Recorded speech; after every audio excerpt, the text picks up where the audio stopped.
na, di pa po may palaspas, iba din po yung pagbasa po doon. Dahil ito po ay patungkol sa pagpasok ni Kristo sa Jerusalem. Yung tagumpay na kanya pong pagpasok na lahat ay nagdiriwang sa kanya pong pagdating. Sakay po siya ng asno at lahat ng tao ay nagpupugay, daladala ang kanila pong mga palaspas. At ito po ay bilang tanda at pagpupugay sa darating na hari. Dahil talagang clinging na talaga ng mga tao na siya po yung pag-asa, magliligtas po sa kanila.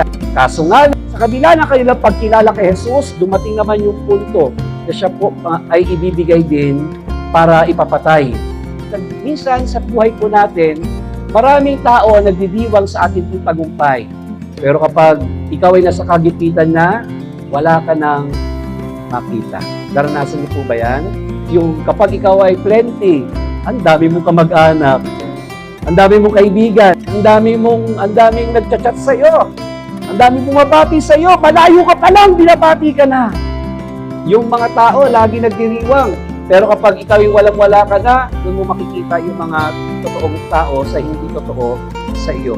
Sa kabila ng lahat ng iyon, mga kapatid, si Jesus ay nanatiling tapat.